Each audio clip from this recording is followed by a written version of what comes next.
Okay, they're called expression constraints because we're constraining the SNOMED expressions that match. So the outline for this presentation, which lasts about half an hour, we're going to look at concept definitions and the concept model. Then we're going to start looking at expression constraints, the query language. We're going to have a go at, I'm going to introduce creating expression constraints, how you can write the queries, and where they can be used.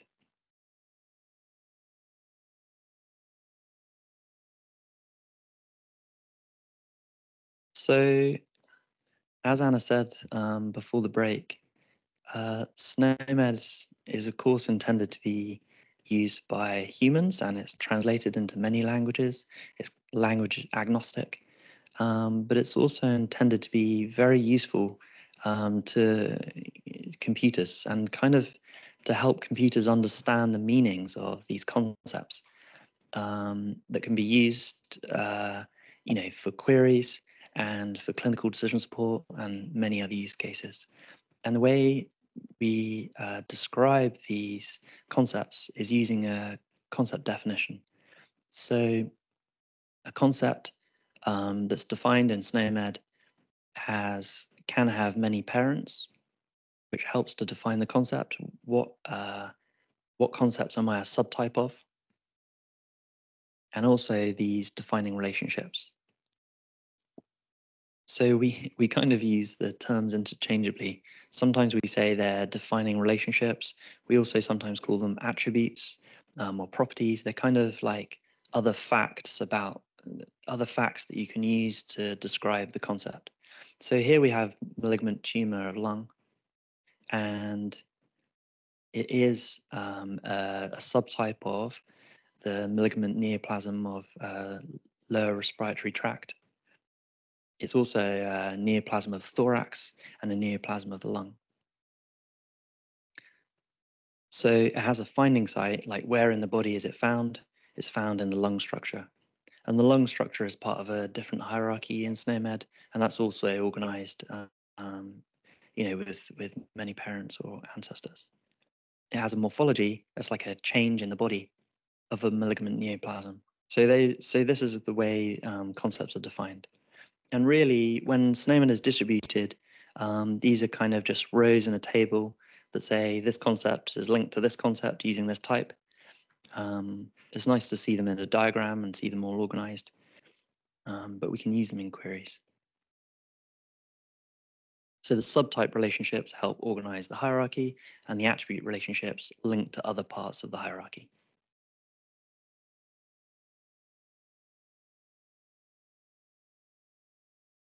So we also have a concept model. I think Anna mentioned before the machine readable concept model is kind of the rules that guide which types of attributes can be used on what type of concepts. For example, the disorders can have a finding site, like where they are in the body. The disorders can also have an associated morphology, like what's the change in the body as part of the disorder. The drugs or the pharmaceutical products can have active ingredients, and they're linked to substances. So, of course, it doesn't make sense to add an active ingredient to a disorder. That just doesn't make any sense. So we have rules that govern what attributes can be used in what parts of the hierarchy. So that means that it's easier to query SNOMED because you know what to expect when you're writing a query. You know what attributes you can use for filtering.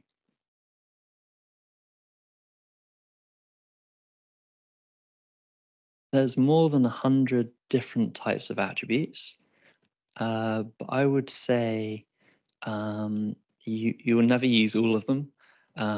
When you start working with SNOMED and writing queries, you'll quickly discover which attribute types are useful for the types of queries you want to do. So although there's a lot, they're not all actually used in the International Edition.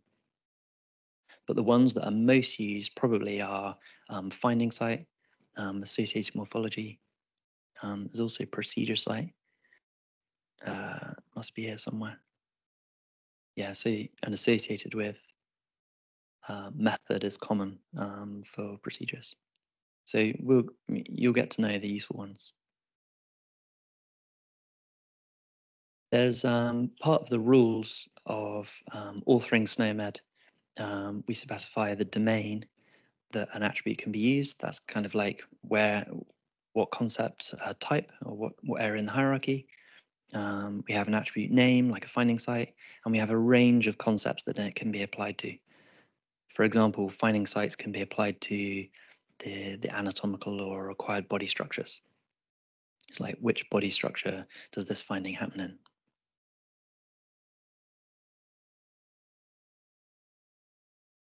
Okay, so we saw briefly in the browser about expressions. Now, if we consider this concept, the malignant tumor of lung, it has these 3 parents and it has these 2 attributes, and that can be expressed in a different way, kind of a concise, computable, readable way, using the concept identifiers. In this format, we do include the terms. They're not used by the computer, but they just help humans to read. So we've got the list of the 3 parents, and then we've got a colon here, and then we've got a list of the attributes with like the type and target pairs. Now, these expressions are what the query language acts upon. There's a more brief version here without the terms. And this is called the SNOMED compositional grammar. It's a formal language. If you're interested, there's a link here, snomed.org/SCG. We publish all our syntaxes and specifications. And for each concept, the expression can be found in the browser. So what do some of these parts mean?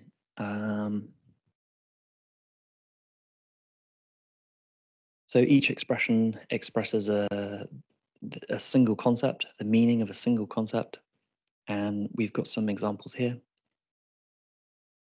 This one has a single parent. Fine.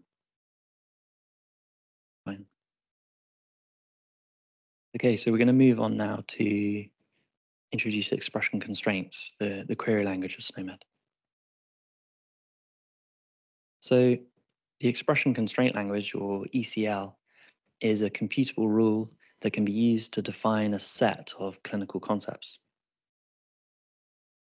For example, if we wanted to define the set of lung disorders that have a morphology of type edema, we can define the set by saying it's a subtype of the lung disorder concept, and then we use a colon when we start restricting attributes. We can also say that it has to have an associated morphology, some type of edema. So this is our first example of a SNOMED query, and we're really defining a set of clinical concepts. And these are valid concepts that match that SNOMED query. They're all types of disorder of lung, and they all have an associated morphology of edema. So when we want to execute or run these SNOMED queries, we have a substrate. This is an addition and version of SNOMED that it can be run against. Usually the same SNOMED query can be run against different versions of SNOMED, and you may get different results. But the expression constraint is like a filter. The rules are used to filter through the concepts that match. And then the results are called the expansion. They're the concepts that match the query.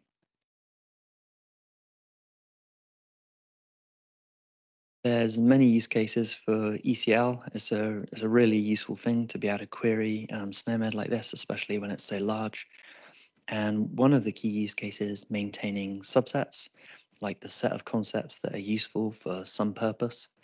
It could be data entry, it could be validation. A subset could be used to select a cohort of patients in research. We can also use ECL to define the scope of a map. Like if we've got some local codes and we want to map to SNOMED, if all the local codes are substances, for example, then we ought to map to the substance area of SNOMED. So we can use an expression to define which area of SNOMED we want to map to. We've got mapping tools that can support that process. Other use cases are terminology binding, saying what types of concepts should be used in your information model. Also, clinical decision support and analytics.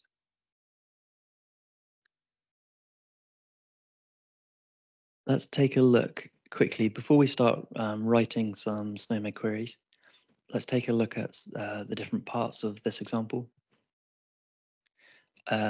SNOMED query always starts with a focus concept, some concept that you start with. This one has two focus concepts because we're using AND. We can also use constraint operators. So in this example, we're looking for the descendants of this concept. There's other operators, like this hat symbol says that we want to use this concept as a reference set. It's already a set of concepts, and we're referring to that set in our query. Here we've got conjunction.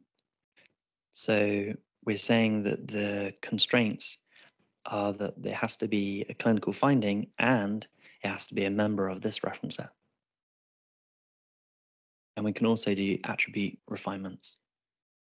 So as well as being a clinical finding and part of the cardiology reference set, they also have to have an associated morphology of infarct, or if they don't have the infarct, they could have an associated morphology of myocardial infarction.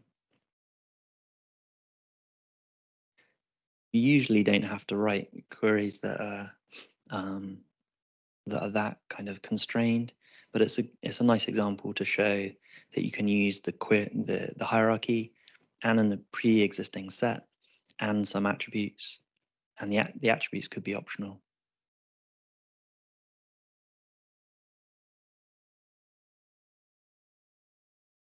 There's an ECL guide which has loads of examples and has an exhaustive list of all the the symbols and parts of the language. The ECL guide is at snomed.org/ECL. I'm not sure why there's not a link on this page, but let's take a quick look at the ECL guide. snomed.org/ECL. Section 6 is the section that has all the examples in. So I always recommend going there. And the examples build up in complexity. In 6.1, we start with the basic operators, like the descendants of a concept, or the descendants in self. And there's other operators like navigating up the hierarchy instead of down. And then the examples build up with refinements, adding attributes to your constraints. And it goes on and on. There's a lot of functionality that's available.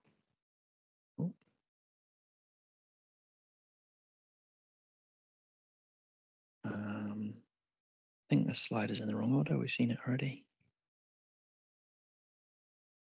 Okay, so if we were using a really simple query like this one, give me the descendants of disease, we would match these two, the malignant tumor of lung and the cyst of kidney. They're both disorders. We wouldn't match the excision of left kidney because procedure is in a different hierarchy. It's not a type of disease. And these constraints really are operating on the hierarchy structure, the inferred hierarchy. If we slightly adjusted this query and we added an attribute refinement, we want to have all diseases with an associated morphology of cyst, then only this concept would match, because it has this attribute here in its concept expression. It has an associated morphology of cyst. This concept is a disease, but it doesn't, and it does have an associated morphology, but it's not of cyst, it's of neoplasm. So this concept wouldn't match. We can see the concept diagrams here.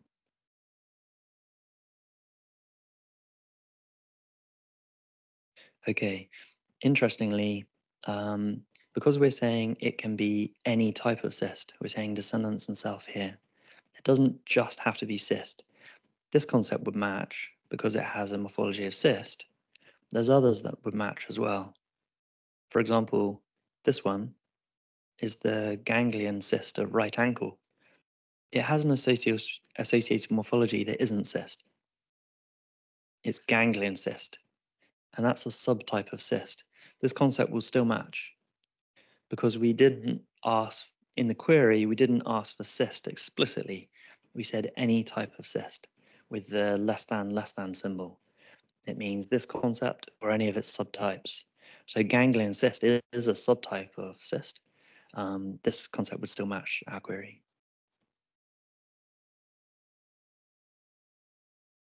And here we've got a tiny view of the hierarchy where cyst is the supertype of ganglion cyst, and ganglion cyst has a further subtype, rhabdic ganglion cyst, all different morphologies. I think it's good practice when you start writing SNOMED queries to, in general, you probably nearly always want to put in these constraints, less than, because when we want to select cyst, we probably mean all types of cyst. There could be more in the hierarchy. It's a good idea to always include it in your attribute types. There's a few more examples here. Let's run some of these because I'm doing a lot of presenting and not enough demos. We've got, first example is the finding of the left arm. So we've got a focus concept of clinical finding, and then we've got the colons. So that means we're going to do some attributes. The first attribute is a finding site, and the value for that finding site, this is interesting. We're opening like a subquery. When we open a subquery like this with the brackets, this query will be run first. So first of all, the ECL engine will select types of upper limb structure that have a laterality of left. So it will be any upper limb structure on the left side of the body. We'll expect to get the left arm and the left hand, left fingers, maybe the left shoulder. So once the subquery is run, then it will be used in this constraint. So we'll look for clinical findings that have a finding site of any upper limb structure on the left. So it will be left arm, things like that. So we expect to find in the results the clinical findings which are part of the left arm or left shoulder. Let's run this one in the browser. So if you hop over to the browser, there's this tab here, expression constraint queries. This is where we run the SNOMED queries. You can just paste a query in the box and click execute.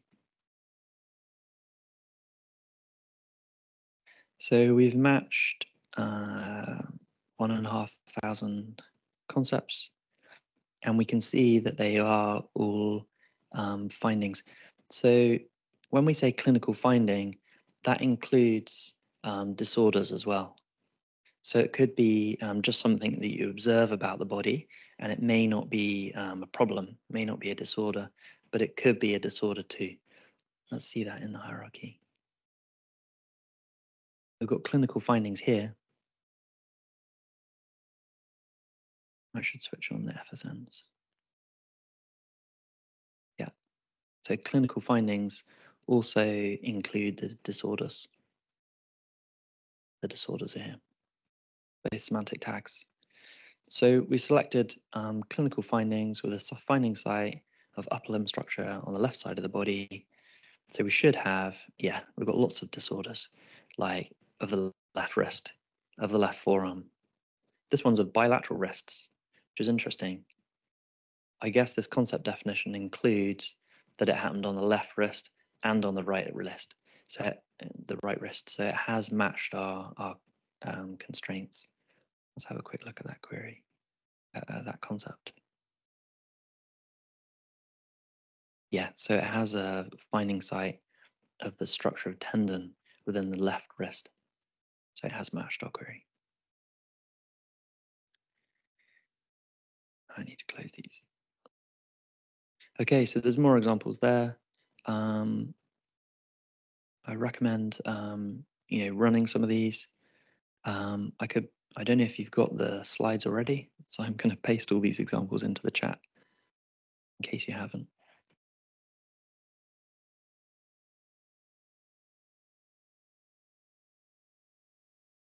Wow, they're huge. They're coming up very big in the chat. Apologies for the font size. It looks like I'm shouting. I could do it more neatly. I'll paste them in here instead.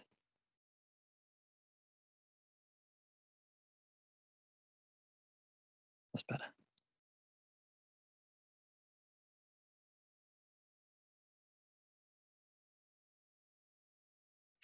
All right.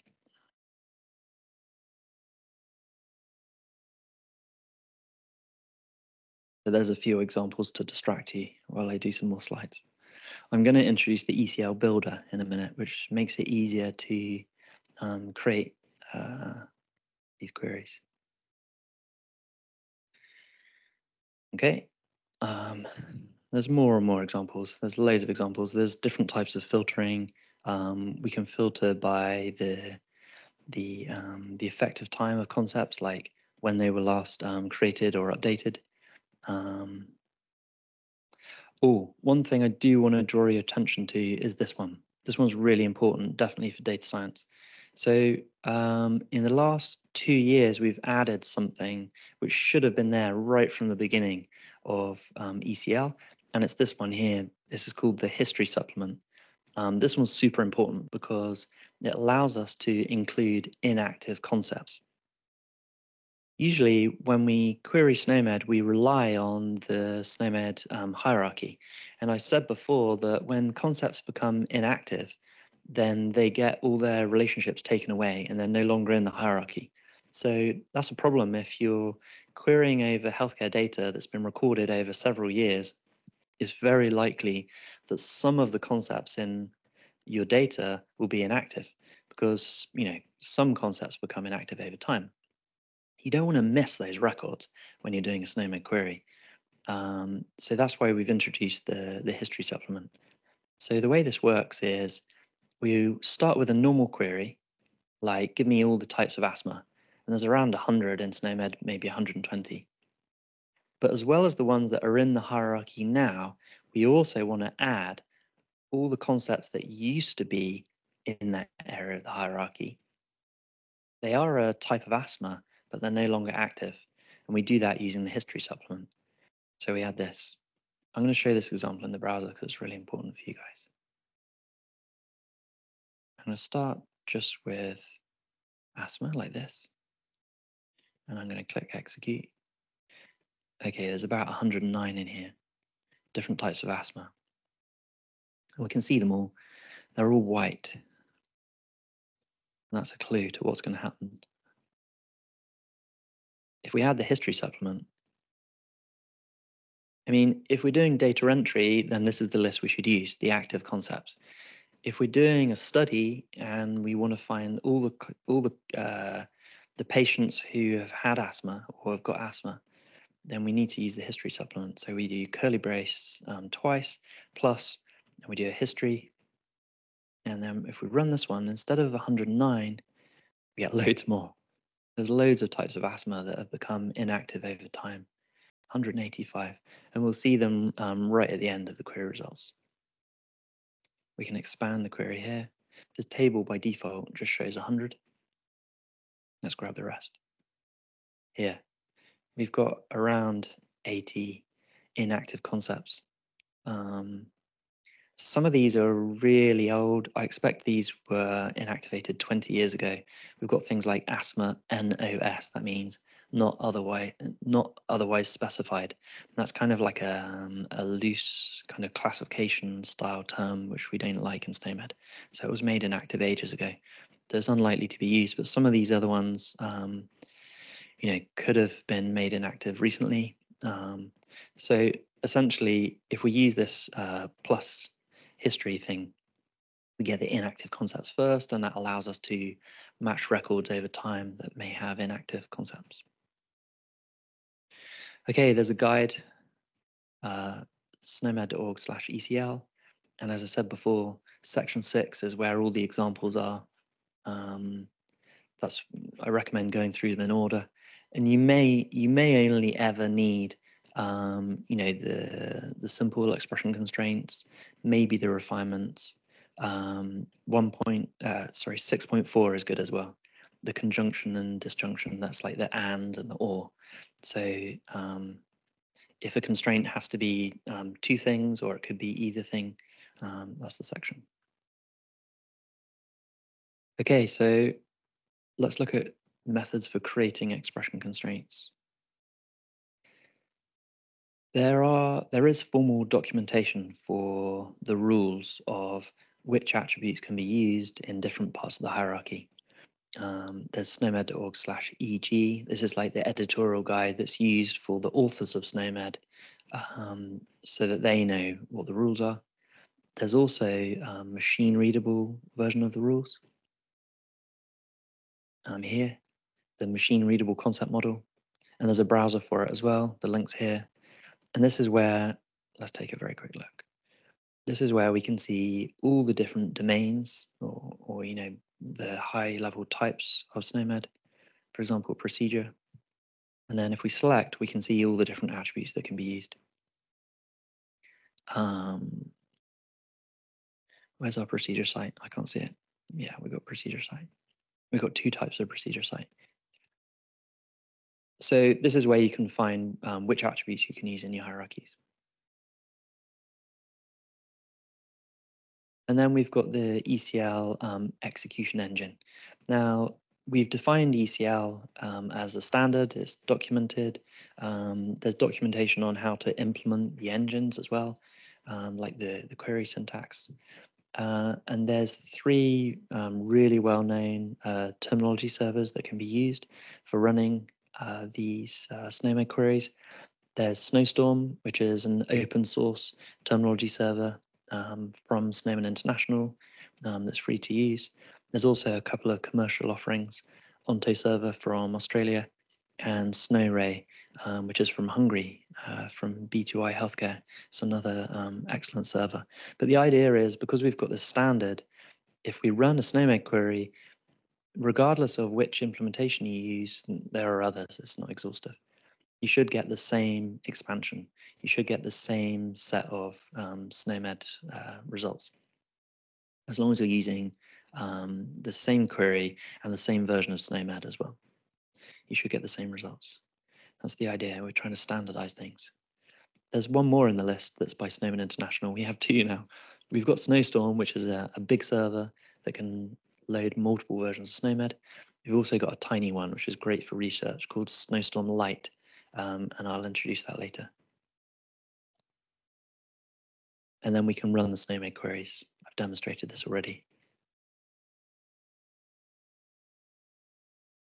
We also have a builder, an ECL builder, that helps you to write ECL without having to know all the syntax. I'm kind of running low on time, but I'm going to show it anyway. Let's close that. We want to go back to the browser. The ECL builder is quite good if we've got an existing query like this, which is descendants and self of asthma. If we click the ECL builder, it will load the ECL into like the form builder here, and then we can add more refinements. We can say it's asthma, or what should we say? Or diabetes mellitus, if I could spell. So we can search for concepts in here and select. And we can say we can say self, it's just diabetes mellitus, or we can say it's a direct subtype in the hierarchy, or we can say it's an ancestor, like it's one of the supertypes. So we can choose our constraints here, and the ECL is created automatically at the bottom. We can click OK, and then we can run it. So in here we'll have different types of asthma and diabetes. So it's nice that we can, we could record this, or we might put it in some Python code or something. And then if we want to edit it, we can paste it back in here, click the ECL builder, and we can continue editing. The ECL builder can't do all types of SNOMED query. I don't think it has the history supplement, and there's a few other things it can't do, but it's good to get you started. Okay, there are some exercises here, which you're welcome to do after the session today. I'm going to push on because I know you're probably keen to get to the Python and working with some synthetic data. So you can either do these in lunchtime or after today's session. But there's some exercises, to help give you some practice of creating ECL expressions.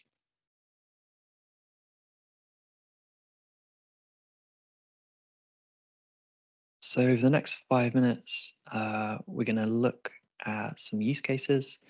I've covered these already. We've talked about maintaining subsets or interesting sets of SNOMED concepts for some purpose. So there's a couple of ways of creating a set of SNOMED concepts. You could go into the browser and just pick all the concepts that you want. This is an example of a subset maintenance tool. You could pick each of the concepts that you want to include in your, in your subset of concepts for some purpose. And it's fine to do that. You have a lot of control. You can read them all. You could throw some out if you don't want them.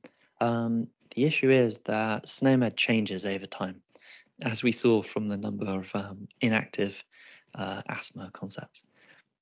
So concepts are born, like new concepts are added, some concepts are taken away, and in order to reduce the maintenance of subsets over time, using a SNOMED query is a great way to do that, because you can just run the query again and you get your set of concepts.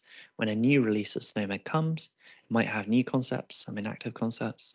You run the query again, you get your active concepts. So having a SNOMED query that defines your set of concepts can reduce maintenance over time.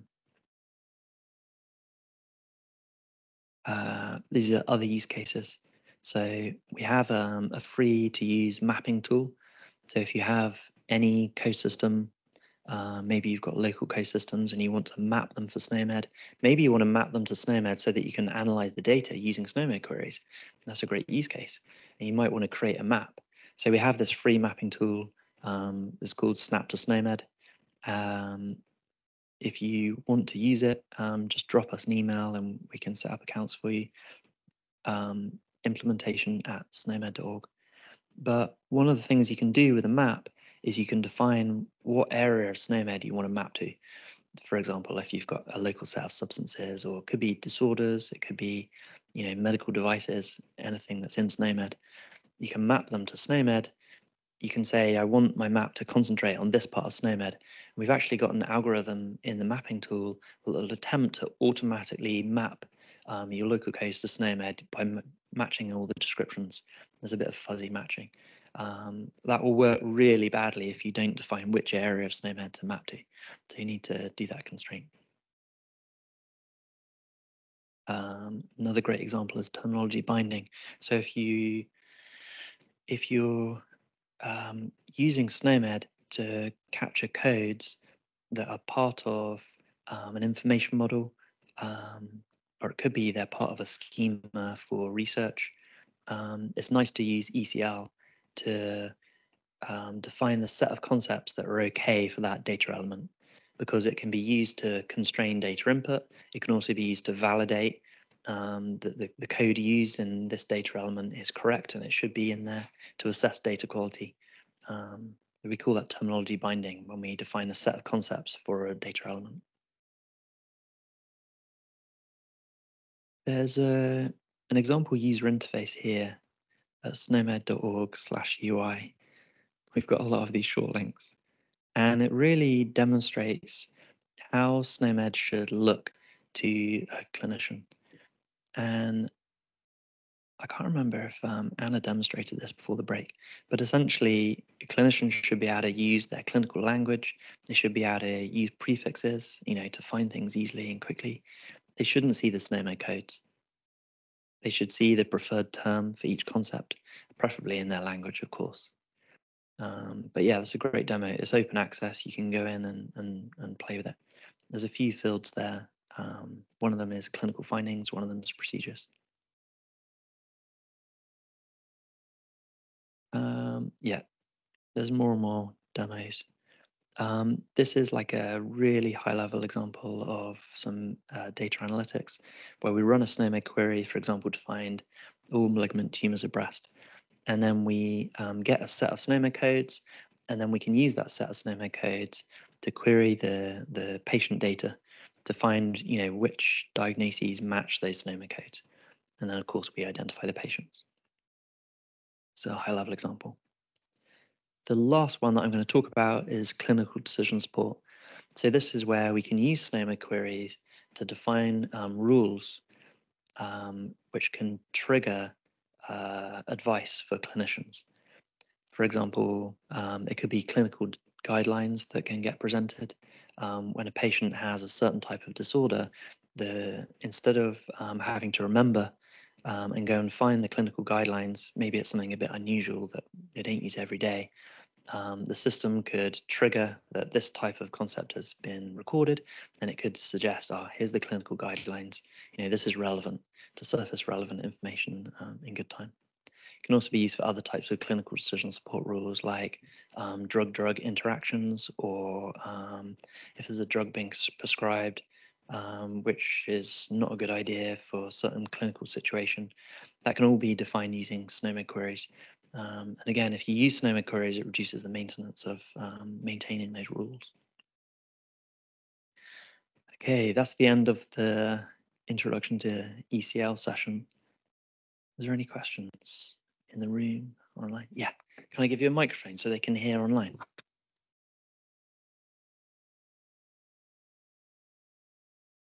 Thank you. So I wanted to know, say for instance, there's a clinician that wants to categorize the patients he received into the SNOMED terminology, and he doesn't find exactly what he wants. I don't know, maybe he's doing some like rare disease that's not caught in the SNOMED terminology. Then what does he do? Is there like a catch-all label? Yeah, there is. There's a couple of answers to this. So rare diseases is a nice use case because when they're often not represented in terminologies. We've actually got a collaboration with Orphanet who maintain a classification of rare diseases, and I think most of the Orphanet rare diseases are now in SNOMED. But there could be another problem where maybe the rare disease code that's in SNOMED, maybe it wasn't available in the clinical system. So your question is, what if the condition that you're trying to find is really specific and it's not in SNOMED? Then the SNOMED codes are organized in like a hierarchy structure of meaning. So you start with a really high level meaning like disease, any type of disease, and then you go down a level like, infectious disease or by location disease of the lung or disease of the arm. And it goes down, down, down, down, down until you get to the end. The leaves of the hierarchy is the most specific thing that's there in SNOMED. I guess you'd find the most specific concept you can for the situation that you're trying to find. And if you want to be broader, then you select a concept up the hierarchy. I suppose you'd have to go down to the most specific concepts that are there, and that would be the first like logical selection of your data using codes, and then you may need to rely on clinical notes or something else. It may be that you can use a combination of selections, like if they symptoms and it's been recorded this disorder, then maybe you can kind of correlate and narrow down the selection that way. Another way also, if you are trying to find something and there is nothing in SNOMED City, maybe it could be great to have this concept in SNOMED City. So a way to do this is to join the NRC with the email address that we put on the chat. And I will show it in the coming slides.